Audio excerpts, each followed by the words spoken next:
با سلام، من رافا هستم، 22 ساله، از شهرستان اشنوی استان آذربایجان غربی. 2 تا آهنگ آماده کردم از استاد عارف، همچنین آقای عقیلی. باز من دقیق نمیدونم اما میخونم براتون. حالا بخونید که ما کشفش میکنیم. دیشب خواب تو را دیدم، چه رویای پرشوری، انگار که توی خواب دیدم تو سالها از من دوری. تو را توی باغی دیدم که سر تا سر خزان بود، هزارون چشم پر ز اشک به طاق آسمون بود. مثال عکس قرص مام میون آم نشستی، تا دست بردم بگیرمت پرچین شدی شکستی. آهی فلک نفرین به تو، ببین چه میکشم من جدا از آن مهر آفرین، میون آتشم من.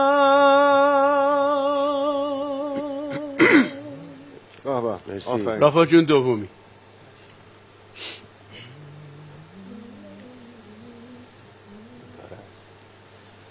گاهی وقتا که میخوام به یاد تو گریه کنم، اشک بی کسی من گونه هامو می سوزونه، تا میاد خنده رود لپای من جون بگیره،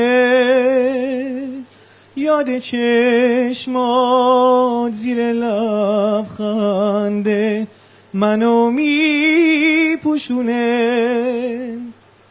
در و دیوارای خونم از تو داره سر نشونه، گلای باغچه میگیرن ز فراق تو بهونه. کاش میشد با مهربونی پر کنی این فاصله ها رو. من میخوام اما چه فایده، دل تو نامهربونه، دل تو نامهربونه.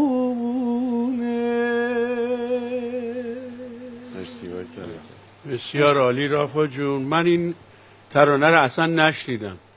اول بگم نمیدونم مال کدومی که اصلا مال عقیلی که خودمون نیست، حالا شادمهرم نمیدونم. من خیلی وقت پیش شنیدم. البته بگم رو موبایلم رو همون تراک نوشته بود عقیلی، دقیق یادمه خیلی وقت پیش. آقای خواننده جدید اومده تو عقیلی شاید من نمیدونم. حالا در انتها من سریعا باید نظر خودم بگم. رافا جون خیلی خوب میخونی، خیلی خیلی خوب میخونی، خیلی حنجره آماده‌ای داری، یه تنور خوبیه، قشنگ میری بالا و نوتای بالات هم تقریبا خوب بود، نمیتونم بگم ناکوک، خوب بود، خوب میگیری. فقط صدا رو از روی ساینوس هات که میدی درست نمیدی، های نوتا رو یه ذره باز کن، صدا رو قشنگ بده بیرون. در ریتم هم مسئله است. شما از زمانی که شروع به خوندن میکنی این کلیک مترونوم ریتم شروع میشه، اینو یه ذره تندتر، یه ذره با داینامیکتر اگه شروع کنی بسیار عالیه. تبریک بهت میگم. مرسی. مرسی. رافا جان خیلی خوب بودی، آفرین. اصلا وقتی اومدی شروع کردی به صحبت کردن، از تون صدات مشخص بود که صدا داری. خواننده ای هستی که با تحریر بیشتر حال میکنی و خیلی خوب بود. من خیلی دوست داشتم، به تبریک میگم. رافا عزیز خسته نباشید. آهنگ عارف عزیزی که اجرا کردی شما، یه وایبریشن تو صداتون هست، مدام اون وایبریشن رو تو آهنگ همه جا استفاده کرده، اون لرزش صدا. من فکر میکنم بذاره یه نواخت میشه، چون خب تمام آهنگ رو اینجوری میخوندی، ولی اینقدر خوب اجرا میکنی و تونالیته رو خوب میندازی رو لرزش صدا، زیاد گوش اذیت نمیکنه، ولی مخاطب میتونه خسته کننده باشه براش. دو جا از آهنگای عارف عزیزم بازم تحریر خیلی ریز ایرانی دادی که به نظر من عوض کردن آهنگه، چون مردم با اون آهنگ خب نوآوری به هر حال فکر میکنم گوش عادت میکنه که همون اصطلاح پاپ آدم گوش بده، ولی ریز هم میتونین تحریر بدین که تو آهنگ دوم انجام دادی، خوب بود. فقط وایبریشن و جایی که باید باشه پرزنت نشون بدی، همه جا اجرا نکنه، ولی صدای قشنگی داری. خسته نباشی. رافا جان خیلی خوش آمد بهت میگم، خیلی قشنگ خوندی. خب به هر حال یه سری چیزای ریزی هست، ولی من فکر میکنم نسبت به کلش پکیج نگاه کنم صدات خیلی قشنگه و جالب این که چقدر رو حنجرت کنترل داشتی و این کار هر کسی نیست. واقعا به تبریک میگم. رافا جان منم همه حرفایی که اینا زدن و خوشبختانه خوبیش اینه که آهنگ آقای عارفو با اون تحریرهای خاص خودت خوندی، یعنی تقلید نکردی. این مهمترین مسئله. به خدا خیلی قشنگ. به تبریک میگم. مرسی، متشکرم. رافا جان منم تبریک بهت میگم. میخواستم بپرسم که شما از آذربایجان غربی هستین گفتین نه؟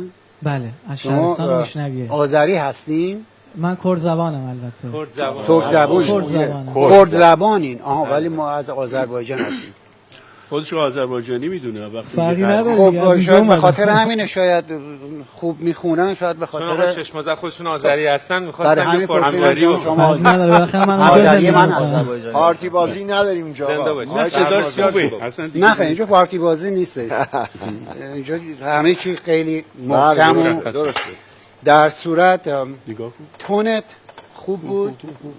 خارج زیاد نمیخوندی، ما میگیم خارج تو نبودی، خوب خوندی. مرسی.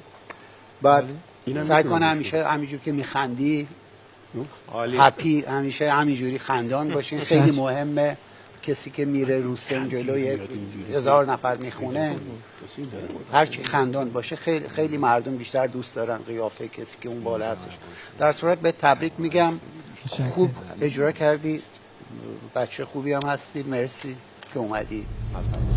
خب رافا هم اجرا کرد برنامه‌ش رو، فکر می‌کنم خوب بود. خودش راضیه نه؟ اصلا نباشید. والا استرس زیاد داشتم اما خوشبختانه تونستم یکم خوب اجرا بکنم.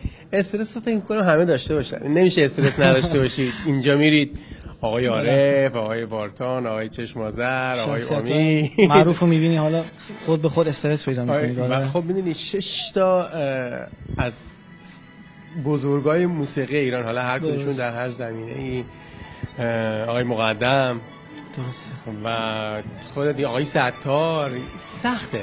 افتخار بزرگی حالا تونستیم بیایم اینجا شرکت داشته باشیم، حضور داشته باشیم در این برنامه. برای من فقط فکر می‌کنی استرس داشتی؟ فقط استرس داشتم. حالا اجرام نمیدونم حالا چه جوری اجرا کردم واقعیتش. فقط خوندم و بعد گوش دادم به حرف داورش. والا گفتم خوبه. حالا احتمالاً یکم مشکل صدا داشتم، حالا اونم از استرس واسه دوباره اگه قبول بشم